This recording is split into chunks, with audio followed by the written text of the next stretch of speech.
Welcome back into the channel, and today we're going to get back into the Xbox issue that I brought up in a recent video here on the LG C2.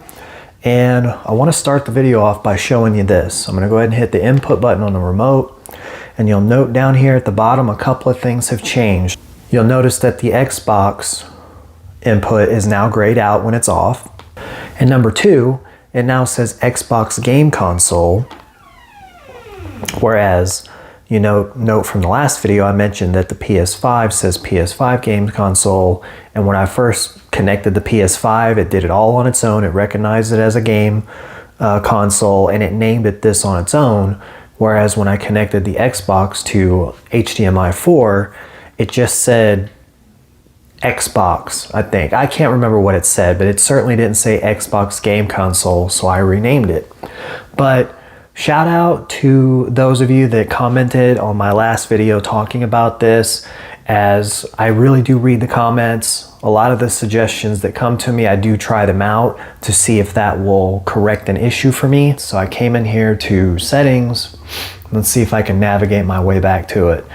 General, I think it was under devices, HDMI settings, and SimpLink.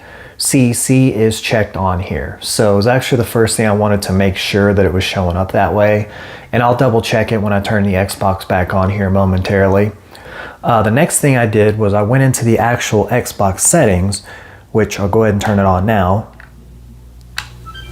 I started navigating some of the settings in the Xbox to see, if it was something in the Xbox itself. Now you notice there at the bottom, it actually said Xbox now available. So let's go ahead and hit the input button. It's now highlighted.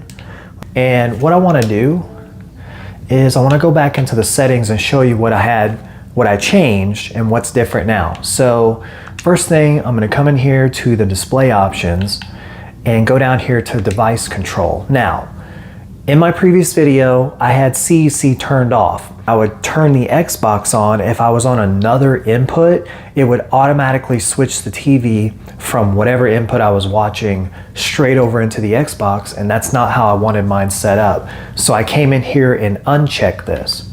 So that was the first thing. The next thing is I went over in here to power options.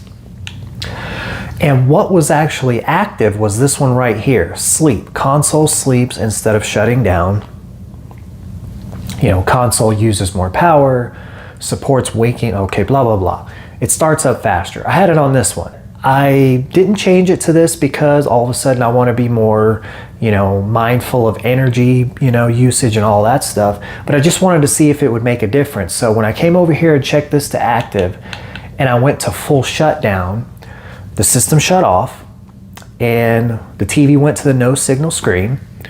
And when I went to restart the Xbox, the very first thing that I noticed was upon startup, the Xbox logo or whatever appeared in the background and it played its little wake up chime, and then the Xbox went into my home screen.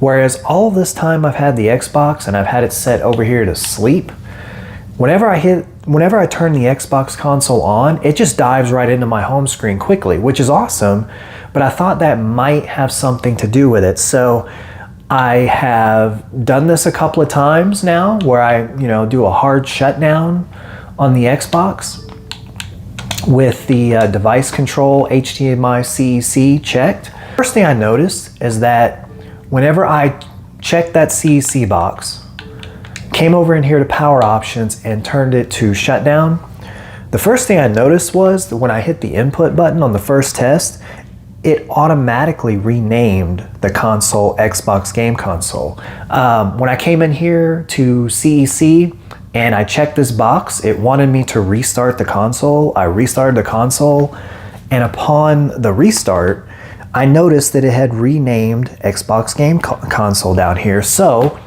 it was automatically now recognizing the Xbox as a game console, which is what I wanted in the first place. But what I wanted to avoid was when I shut the console down and I go back to, say, HDMI 3, which has my Apple TV 4K and I'm watching content, and I go to turn on the Xbox, I don't want the TV to automatically switch over to the new input because it recognizes it as being powered on. That's not what I want it to do. Yes, I will switch over to it eventually, but that's not what I want it to do. And I'm happy to report, after a couple of tests before I started recording, that's not what's going on. So as of this moment, it looks like the issue on this was twofold. It was the HDMI CEC box here was unchecked, and the console was set to, and I never remember this, that's why I keep going back. It was set to this one, sleep, where basically it's just for faster startup of the console, which I like. It's pretty cool and it starts up extremely fast. But if it means that I can have my input grayed out like the PS5 over here, with it being fully shut down, if it requires me to, I'm okay with waiting an extra 10 seconds or whatever it is to, go from fully shut down to back at my home screen. I'm okay with waiting a little longer. I'm okay with making that trade. So, I've rambled on long enough. I just want to do a follow-up video. Shout out to those that left comments on my last video. Really appreciate it. Love the feedback. Appreciate you watching. If you enjoyed this video format, if you enjoyed the video, if you enjoy my content in general and you want to see more, hit the like button. And if you're new here, if you're just stumbling into a video of mine, they're not all formatted this way. They're not as rambly, all that stuff. But I just wanted to make this video a little bit off the cuff and, just kind of show what's going on here. But if you enjoyed the video, you're not subscribed, go ahead and subscribe. Hit the bell notification if you're going to subscribe. Why not, right? So you know when I do uploads. So, all right, you all, until the next one.